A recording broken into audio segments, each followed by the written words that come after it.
Hello guys, আপনারা সবাই কেমন আছেন? আশা করি ভালো আছেন। টিএসপি টিপস বাংলার পক্ষ থেকে আমি তমাল আপনাদের সাথে আছি। তো ভিডিওর টাইটেল এবং থাম্বনেল দেখে বুঝতেই পারছেন যে আজকের ভিডিওটা কোন টপিকে হতে যাচ্ছে। তো আমি বেশি কথা বাড়াবো না, তো আজকের ভিডিওটা এখান থেকেই শুরু করা যাক।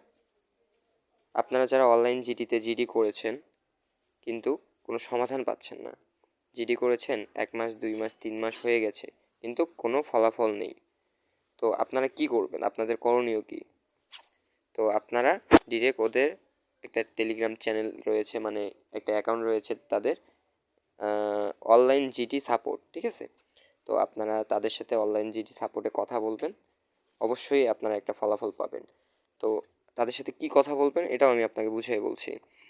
আপনারা তাদেরকে মেসেজ করবেন, মেসেজ করার পরে আপনার যে জিটি আইডি নাম্বারটা আছে সেটা আপনি তাদেরকে পাঠাবেন। পাঠানোর পরে আপনার যেই ফোনটি হারিয়েছে সেই ফোনের যে আইএমইআই নাম্বারটা থাকে সেই ফোন নাম্বারটি দিবেন। নাম্বারটি দেওয়ার পরে তারা আপনাকে হয়তো বা বলতে পারে যে ফোনটা কীভাবে হারিয়েছে বা ইত্যাদি ইত্যাদি। আপনি তাদেরকে এই বিষয় নিয়ে আপনি বলবেন যে আপনার এইভাবে হারিয়েছে, এইভাবে এইভাবে হয়েছে। তো তারপরে তারা আপনার সাথে আপনাকে সময় দিবে যে এত দিনের ভিতরে পাবেন বা এরকম কিছু, মানে এক কথায় বলতে গেলে আপনাকে একটা ভালো একটা সমাধান দেওয়ার চেষ্টা করবে তারা, ঠিক আছে? আমি যেটা মনে করি, অ্যান্ড আমি নিজেও এখান থেকে কথা বলে আর কি, আমার একটা ফোন হারিয়েছিল, সেই ফোনটা আমি রিকভার করেছি।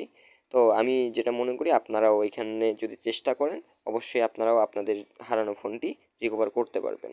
আপনারা ভালো করে দেখেন যে অনলাইন জিডি সাপোর্ট, এটা হচ্ছে ওদের টেলিগ্রাম ইউজার নেম। তারপরেও আমি আমার ভিডিওর ডিসক্রিপশন বক্সে এই লিঙ্কটি দিয়ে দিব, আপনারা সরাসরি ওই লিঙ্কে ক্লিক করে এদের সাথে যোগাযোগ করতে পারবেন। তো আজকের ভিডিওটা এই পর্যন্তই ছিল। যারা ভিডিওটা দেখে উপকৃত হয়েছেন তারা অবশ্যই সাবস্ক্রাইব এবং লাইক কমেন্ট করে সাথে থাকবেন। ধন্যবাদ।